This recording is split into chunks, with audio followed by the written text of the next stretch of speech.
Hi, good afternoon, everyone, and thank you for coming today.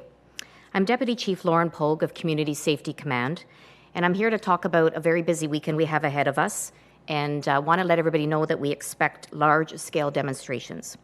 The public will continue to notice an increased police presence in and around demonstration areas and neighbourhoods across our city. Again, while the Toronto Police Service will be present to ensure lawful demonstrations, we want to be very clear.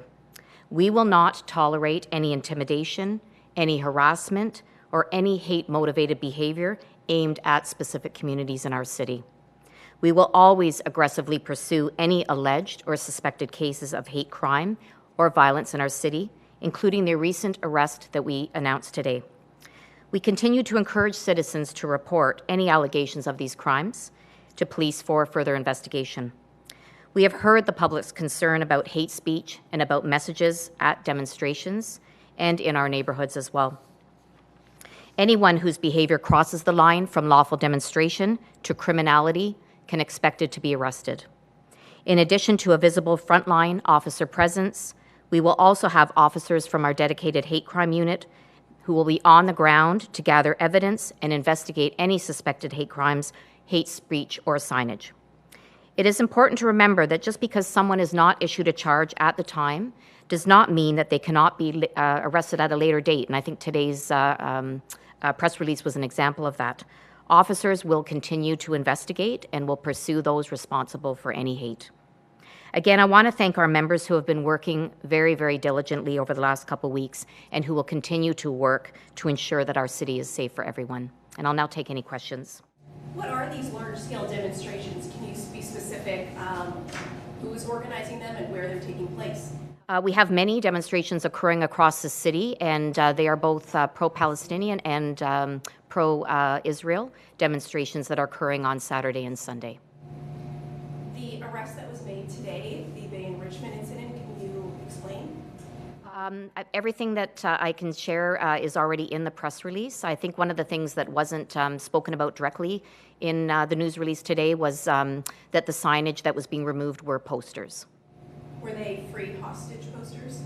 I don't have the specific details on that. The investigation is still ongoing. There seems to be a lot of confusion between, what is hate crime? What is hate crime? What is free speech? What is hate speech? At a rally, what will police actually be looking for? Well, we will be looking for things that actually do constitute hate speech, signage as well, propaganda, and we've spoken about this before. It is complex, and it does require some consultation with the Ministry of the Attorney General as well. But as a police service, we put a number of things in place as things have been escalating. We've enhanced our hate crime investigators.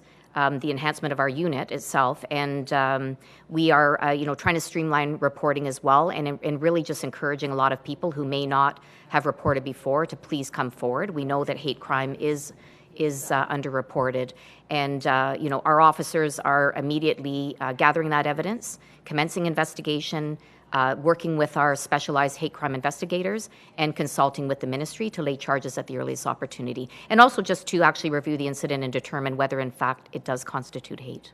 You spoke about events happening on Saturday and Sunday in multiple locations, but can you be a little more specific where officers will be concentrating their efforts? Like, is this just scattered at spots across the city, or is there a main one like around Queen's Park, or where will the majority of officers be focusing their attention? So the majority of the demonstrations are in the downtown core, but we are looking at all of them, and we have allocated resources appropriately to manage public safety in all of those areas of Toronto. So we have resources who will be present, not just to keep public safety, but also to manage the flow of traffic, to try to minimize disruption to our businesses downtown as well, and to the residents who are just going about the day. And we have a tremendous amount of resources, and we can scale up and scale down. I don't have a list of where those demonstrations are right now, but they're predominantly in the downtown core.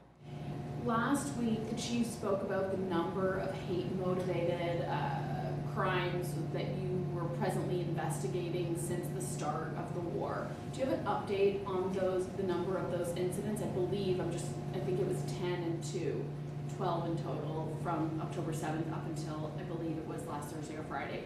Do you have an update on that? We have provided an update in numbers. I believe it's 15 anti-Semitic compared to 7 last year, and 5 anti-Palestine, anti-Muslim, which was 0 last year. And as a service, we have committed to updating those numbers on our Police Services Board meeting monthly.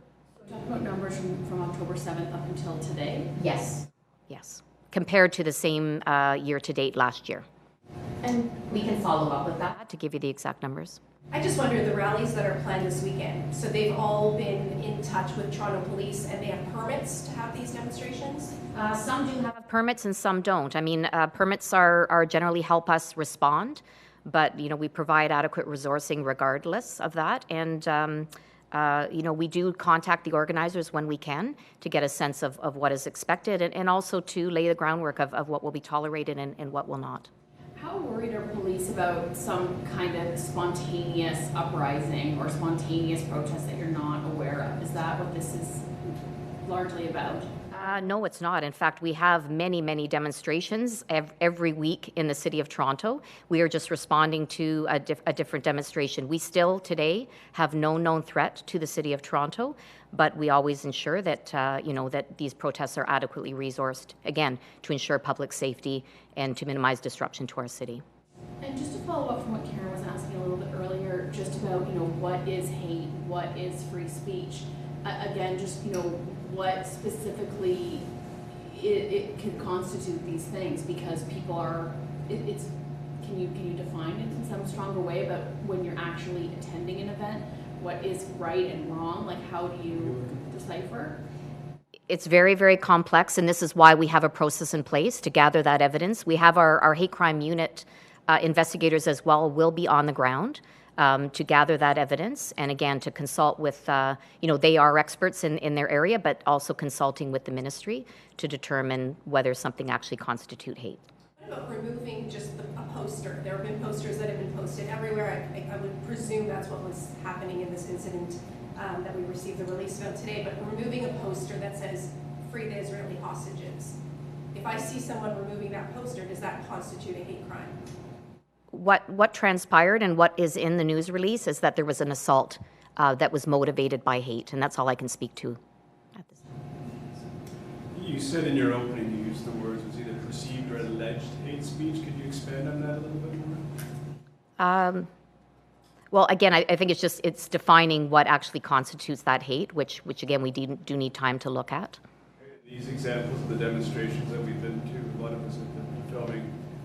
Could you give an example of what you would say is perceived or alleged? I can't give specific examples. Again, I've explained the process that we do go through. I can share with you that we haven't actually laid any charges motivated by hate at a demonstration. There are rumors that Hamas supporters may be driving through Jewish neighborhoods this weekend. Are you aware of those, and do you have a plan in place for that? Yes, we are very aware of that circulating online, and we have been in communication with the organizers. And at this time, what we understand is that there is a planned car rally that will be coming from Durham Region to downtown Toronto. And I know there was a concern about these people in the cars driving through specific neighborhoods. Again, I will remind everybody, as I've said previously and earlier today, we will not tolerate any criminality, any intimidating of any community in our city. Our organizers, the organizers of this event, have you know, told us that they will be heading directly to the City of Toronto, downtown Toronto, for the protest. But we do have resources in place, and again, if any behavior crosses the line, you can expect to be arrested. This will be the last question. Have relevant businesses been apprised of the planned protests? Well, our planners do work with and notify surrounding businesses as well, but certainly when we do respond, you know, our goal is not just public safety, but also minimizing disruption to businesses, you know, recognizing that certainly people have to go about their daily activities. I was thinking like the Landwehr incident where they were protesting outside a Jewish-owned restaurant. I can't speak to that specifically. Okay. Yeah. Thank you. Deputy Chief. Thanks, everyone. Have a good day.